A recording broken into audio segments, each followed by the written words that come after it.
everyone, to our monthly Bear Update.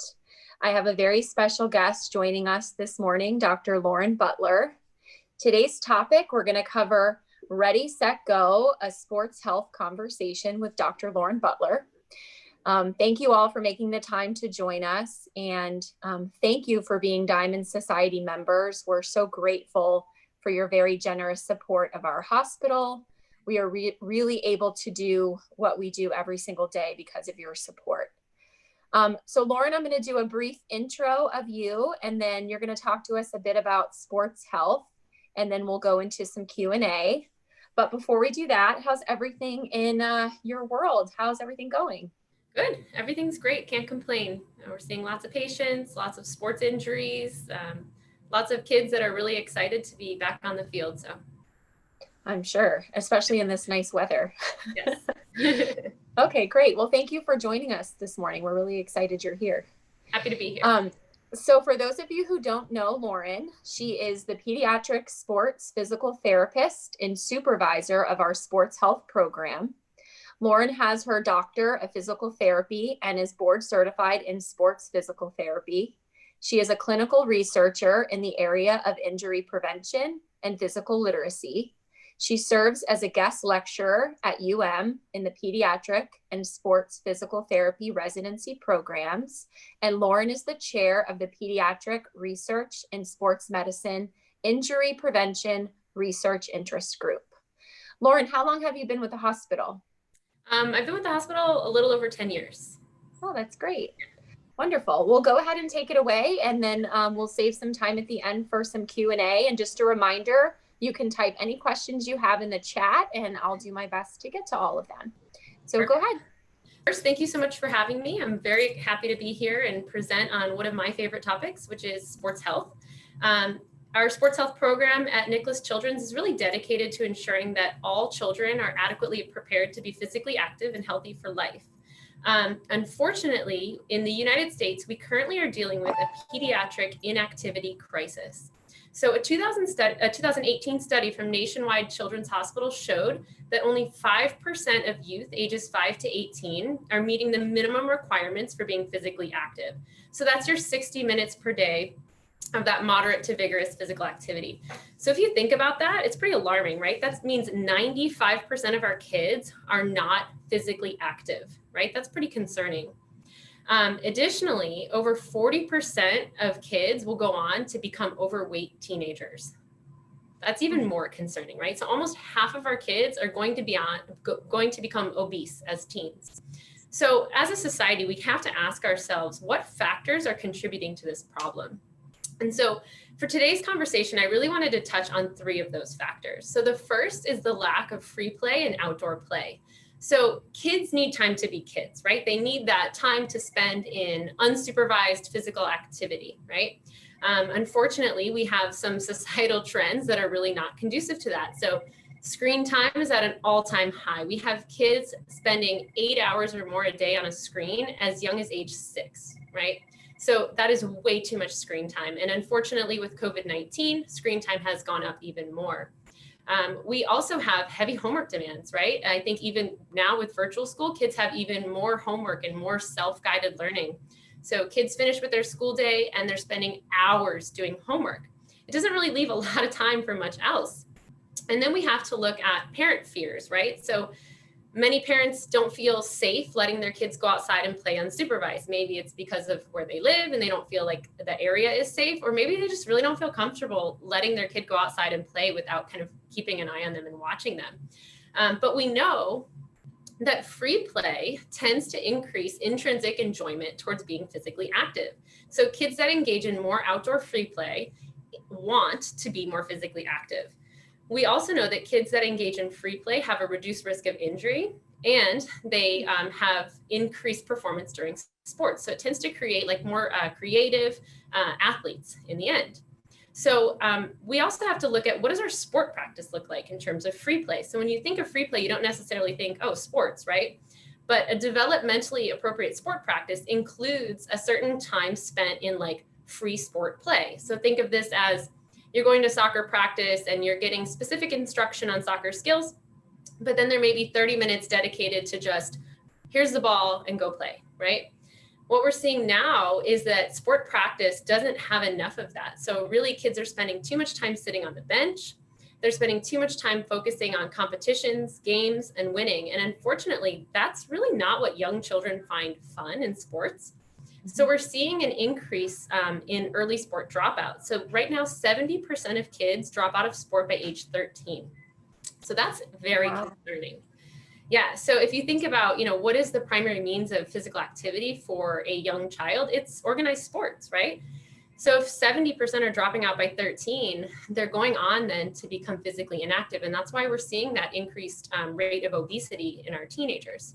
So we have to address that problem. The next topic I wanted to talk about is the cost to play sports. So we've kind of moved over the last 20 years from everyone remembers the movie The Sandlot, right? Where the kids would ride their bikes to the field and they, nobody had uniforms, nobody had fancy equipment, and they would just play a pickup game, right? So I remember doing that as a kid, riding my bike, getting together with my friends and playing a pickup game of soccer, no supervision really, just fun. Those days are gone.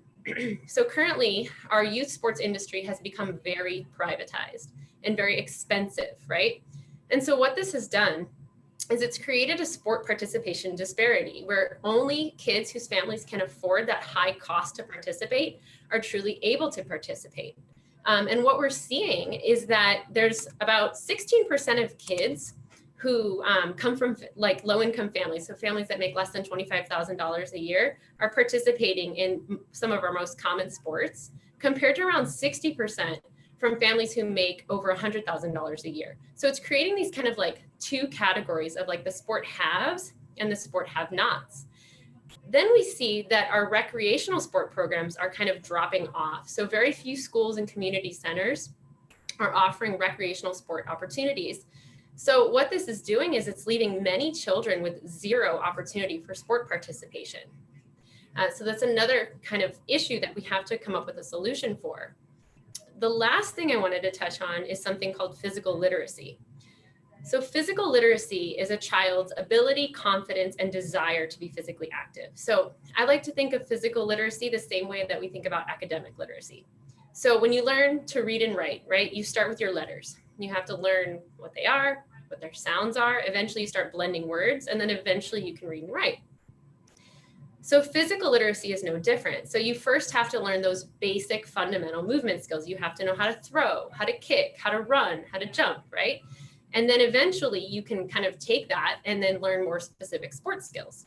So we know that physical literacy has been predictive of physical activity later in life. So the more physically literate you are as a child, the more likely you are to participate in sports, the more likely you are to be physically active as an adult. But unfortunately, what we're seeing across all age ranges is that physical literacy and movement competence is very low, and that we have to understand why this is happening. So how do we develop physical literacy? So we can develop physical literacy from physical education class, free play, and sport participation. Well, unfortunately, all three of those are high risk areas. So we just spoke about free play in our sports culture, but let's talk about PE for a minute. So we know that there have been significant budget cuts to the physical education curriculum. The average child gets PE about twice a week for 30 minutes. It's really not enough time for them to be learning those specific skills. Then we have to look at the quality of that PE. So I remember PE class, right? The gym teacher would roll out the balance beam. We would learn gymnastics and tumbling and all sorts of crazy things. Nowadays, PE involves walking around a track, right? So you have to think, for most children, is that challenging for them? Walking around a track, is that teaching them these basic fundamental movement skills that they need in order to be successful in future sport participation? And it's really not. So that's another big area of concern. And then we have to think about, how is COVID-19 affecting all of this, right? So how is it affecting youth sports participation? How is it affecting physical activity? And I'm sure it's no surprise to anyone that sport participation has declined since the COVID-19 shutdown, right? I think that's pretty much assumed.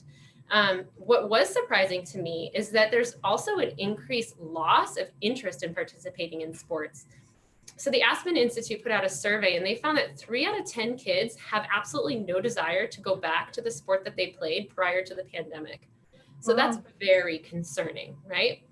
We also know that funds are being cut, right? So funds are being redirected. Funds that were allocated for sports programs are now going to provide meals, right? So kids who previously were getting their free meal at school for breakfast and lunch are not getting that, right? Because they may be home in virtual school, they may not be attending school. So all of that funding for youth sports is being redirected to providing those meals. We also have changes to recess, to PE, and to our aftercare offerings. So just to kind of give you a snapshot of the day in the life of my 6-year-old, right? So my 6-year-old is in 1st grade and she goes to a public school and she's there all day. She stays in aftercare until about 5 o'clock. She has PE in the classroom with her teacher. She, for recess, they are not allowed to go to the playground. They walk around the track. And in aftercare, they do homework for an hour and then they watch movies. So I kind of like looked at her whole day and she's spending 9 hours a day sitting. She's not doing any physical activity at school. By the time I get her home, it's 6 o'clock, right? We have to do homework. We have to dinner, bath, bed, right? There's no time. So this is a problem, right? We're not setting our children up for success in order to be physically active. So there's 3 main areas that the sports health program at Nicholas Children's has been focusing on to try to address this problem. And I kind of wanted to touch on each of those areas. So the first is our focus on an after-school program. So a 2014 study was published in the American Journal of Preventive Medicine, and they found that after-school physical activity programs would have the largest impact on tackling pediatric obesity. And they found, in fact, that it would have 2 times, so double the projected impact as any sort of ban on child-directed fast food advertising. So that's pretty exciting, right? Because that's easy, right? Implementing physical activity programs in aftercare. So in 2019, we launched our Youth Athletic Development Program, and that program was dedicated to providing kids with the opportunity to be physically active in aftercare. So we launched a fundamentals and a foundations group fitness class to teach kids those movement skills that they really weren't getting in PE. Now, unfortunately, due to the pandemic, we're not allowed to have those programs in the school. So we're looking at ways to offer those services virtually at the moment. The next main area of focus is on training coaches. So currently, only 1 in 5 coaches has any sort of training on how to work with kids, which is concerning, right? So these, I don't know if you have kids who play sports, but when they play sports, like their coach is their idol. So you would hope that the coach has training in how to work with and how to motivate kids, but the majority do not. And we know that when a child is working with a coach who has training in how to work with children, they're less likely to drop out of sport. So through our sports health safety program, we have been actively training coaches in the South Florida community on how to work with kids, how to motivate kids, how to design a developmentally appropriate sport practice, and how to keep our kids safe during sport participation. We're very proud of that program. And then the last piece that we've been focusing on is educating parents. So parents are really key, right? We are the ones that set that example for our children. We are the ones that help them develop either healthy habits or bad habits, right? So we launched our Breakfast of Champions program a few years ago to educate parents on just those things: the importance of physical activity, the importance of healthy eating, how to make safe sport choices for their children, what types of physical activity is recommended, and how can they safely engage in certain types of physical activity programs at home. So we believe that providing children with more opportunities to develop movement competency, to be physically active, and by training coaches and educating parents, that we will ultimately be able to improve the overall health and happiness of our local children. So thank you so much for your support of our sports health program, and I'm happy to answer any questions. Lauren, before we get into the Q&A, I'm just curious about the Aspen survey. Were there any follow-up drill down questions as to why those kids didn't want to return to the sports? I'm just curious. Yeah, so there were. So there were a variety of reasons. So some kids just felt that it wasn't safe for them to return to sports, but the majority had responded with answers that indicated that the sport was really no longer fun for them, or they sort of, in their break from sport, kind of reprioritize their life, if you will, and realize that they really didn't want to be spending that much time and like that much commitment towards competitive sports. That was the number one reason. Yeah. Yeah. Okay, great. Thanks, Lauren. All right, let's go to our first question. Is it safe to participate in youth sports during COVID-19? Yeah, so that is a very important topic, right? So everyone wants to know the answer to that question. So I think first we have to understand what's going on in our local community, right? So how are COVID cases trending? Are they trending up? Are they trending down, or are they stable? So if COVID-19 cases are trending down or stable, then it is safe to participate in youth sports, but with modifications and with restrictions, of course, right? So some of the things that have been implemented to try to improve the safety of youth sports during COVID-19. The first is we want to make sure that we're reducing community spread and reducing interaction. So we want to recommend that kids play sports because there's many benefits to sport participation, but they need to do it safely. So we're recommending that teams focus on practices and between team games. We want to avoid travel, and we want to avoid inter-team games where we have one team playing against another team, because those have been shown to increase community spread simply by exposing themselves to multiple people. We also want to make sure that we are wearing masks, right? So we know that masks work. Masks are 100% safe to perform moderate to vigorous physical activity while wearing them. So we want to encourage our kids who are playing sports to wear a mask while they're playing sports. Other things that we can do. So if it's an indoor sport, we need to be concerned with ventilation. So we can open windows and open doors and find other ways to increase that ventilation. And then of course we need to limit sharing equipment. We need to definitely make sure that the kids are bringing their own water bottle and not sharing water bottles during sport practice, and then implementing more cleaning procedures as well. Lauren, did you say not to have teams play other teams, that they should just be like scrimmaging each other ideally? Yep. So the CDC has put risk levels on sport participation. So there's low risk and high risk activities, and travel tournaments and game to game, team to team games, so opposite teams, fall into that high risk category.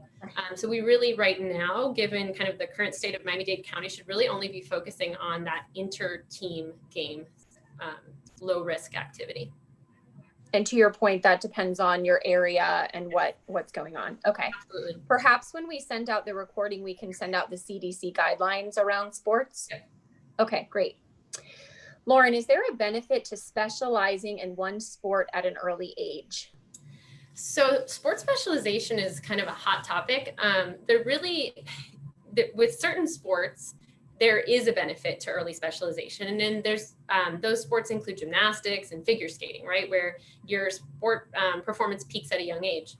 But for the majority of sports, the answer to that question is no. So in most cases, early sports specialization can actually be detrimental to sports performance.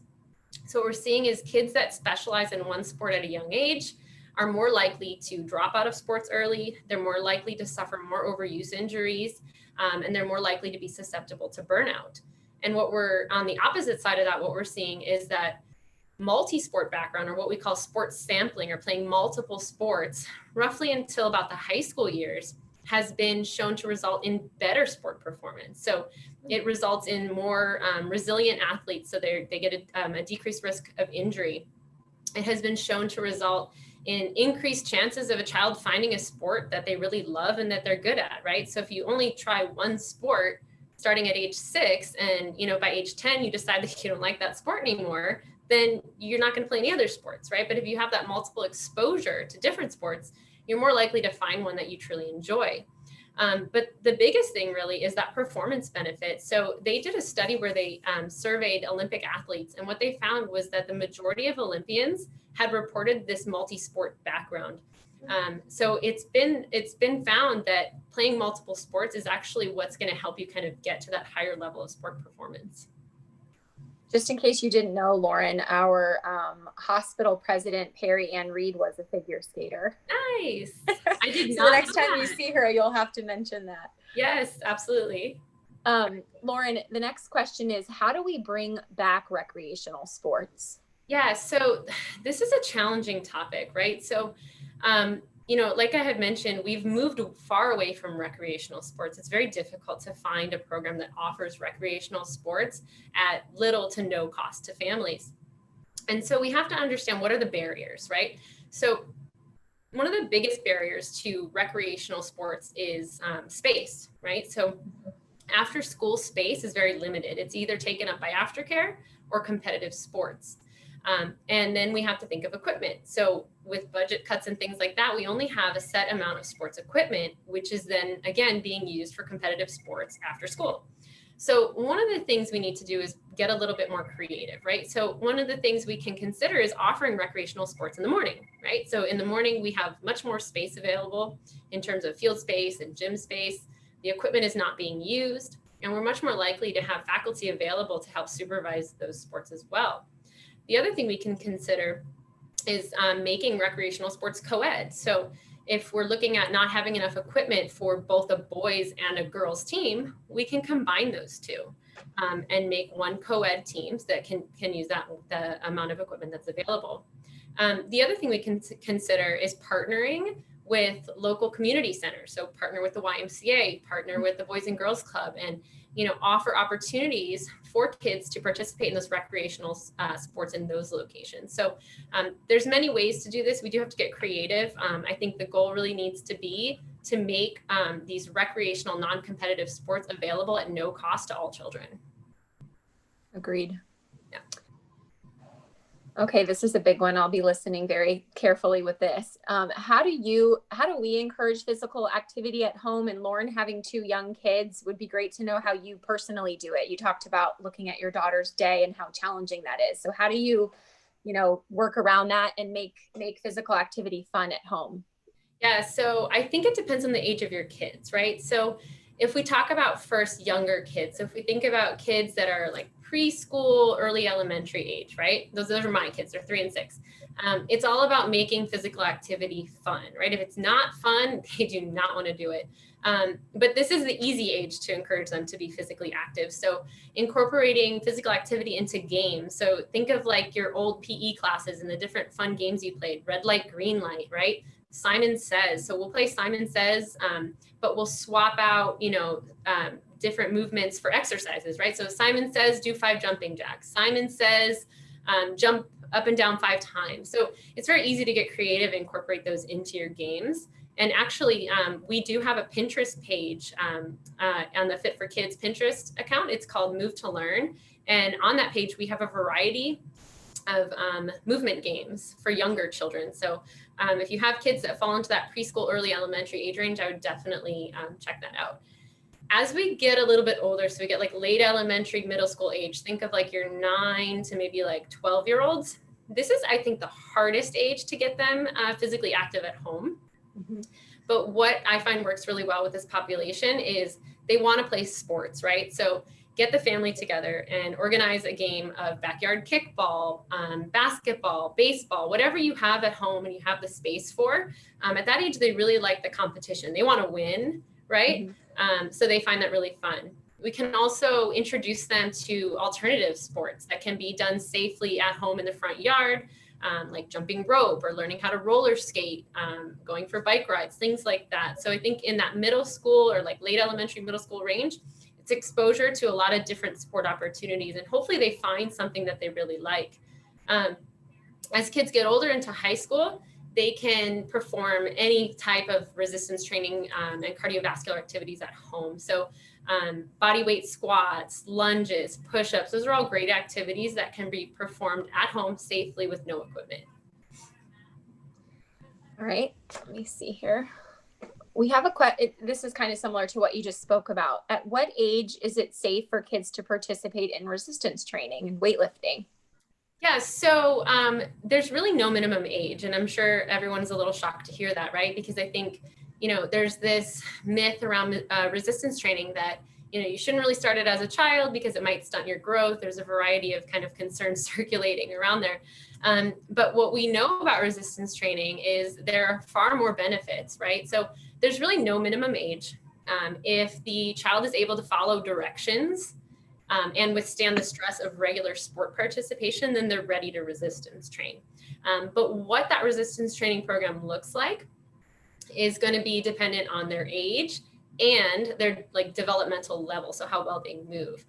So we want to make sure that we're starting with body weight exercises only, right? We want to focus on teaching them the right form, how to do the exercises safely, how many sets and reps to do, how to properly load the weights, right? They need to know how to pick them up, how to put them down safely. And then once we've done that, then we can start adding that external load. But there's really no minimum age. As soon as they can follow instructions, they're ready to begin.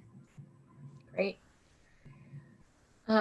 Lauren, with sports ramping up fast and some athletes playing more than one sport in a season due to COVID, how do we make sure we reduce injury risk? So that's a tricky question to answer. So in a perfect world, we want to appropriately monitor, it's called load management, right? We want to monitor how fast we're ramping up that load. And it's recommended that we not progress more than 10% per week. So in a perfect world, your child would increase their sport participation frequency and intensity by about 10% per week. Unfortunately, with the pandemic, we have many sports clubs kind of scrambling to get in an entire season in like a 6-week period, right? Which is really not great for the athletes. And we're unfortunately seeing a lot of overuse injuries coming from that. So what can we do? One, we can watch for signs of overuse injuries and burnout. So what does that look like? So keep an eye on your kids if they are complaining of frequent muscle pain, joint pain, difficulty sleeping at night. Maybe you're starting to see their performance decline. Maybe they're very irritable, right? Those are some signs of overuse and burnout that we need to keep an eye on. And it may tell us that, hey, they need to slow down. Proactively, we can work on some of our endurance and strength and conditioning at home. So don't wait for sports to start, right? Knowing that you're going to go from 0 to 100 really fast, work on that at home. So start playing with your family. If you're a soccer player, you can start kicking around that ball in the backyard. You can start, doing some of your soccer drills and skills on your own, as well as working on some strength and conditioning so that when you do start your condensed season, you've already kind of ramped yourself up a little bit. That's really smart. Okay, let me see. Does Nicholas offer telehealth style physical therapy sessions during these times? Yes, so we do have telehealth physical therapy available for our patients. For our orthopedic sports medicine injuries, I can tell you it's pretty underutilized. So given usually it's the acute nature or post-surgical cases that we're seeing, and a lot of those are better served in person. So they can be seen through telehealth, and we do have some families that are taking advantage of that service, but the majority of our sports families prefer to come in person. Okay, but they are available, and we can also send out that information. Yes, absolutely. Great. Okay, it looks like we have one last question. Let me just check the chat again. Okay. As it pertains to sports injuries requiring surgical repair, which is the one that most often gets re-injured? That's a great question. Yeah, so that's a very easy question for me to answer. So that would be ACL injuries. So ACL injuries is my research passion, so I'm happy to talk on this one. But unfortunately, after surgical reconstruction of the ACL, we have about a 30% incidence of either a contralateral ACL injury, meaning they tear the ACL on the non-surgical limb, or they tear their graft. So they tear the surgically reconstructed ACL. So about 30%, which is unfortunately very high, and this is nationwide. We're seeing that risk of re-injury is the highest in the first 2 years. And it's higher in high-risk sports, such as contact sports like football, soccer, basketball, and it's higher in young female athletes. So what we know on the positive side is that with standardized return to sport testing and secondary injury prevention programs, we can reduce that risk. So we can reduce the risk of a second ACL injury and even a primary ACL injury by up to 70% in certain high-risk populations, simply by implementing an injury prevention program. And that injury prevention program is pretty simple, honestly. It's a strength and conditioning program aimed at improving movement patterns. So when we see these ACL injuries, often the ACL ruptures because of the way the athlete moves. And so if we can address that underlying movement pattern dysfunction simply by teaching them to move a little bit differently, we can be pretty successful in reducing that risk of an ACL injury and of a graft rupture after surgery. That 30% down to, any idea what it can get down to if it's done correctly? Well, I mean, after primary ACL reconstruction, that's hard to say because there's a lot of different factors that go into why they have that second injury. But if we're looking at just that initial ACL injury risk, we're seeing up to a 70% risk reduction. So there will never be no risk. That's an impossibility, but we are able to significantly reduce it. That's great. This is more just a personal question to get to know you a little better. Lauren, what's your favorite sport, or what do you do to stay physically active? So my favorite sport is a very interesting one, actually. So I grew up racing professional motocross. So I used to race dirt bikes. Oh, wow. Yeah. So my brother raced professionally. My professional career was short-lived. I think it was like a total of 6 months. I decided I wanted to go to college instead. But my brother actually just retired this past year from racing professionally. It was a ton of fun growing up. Wow. Yeah, it was great. That's wonderful. And what are you doing nowadays to stay active?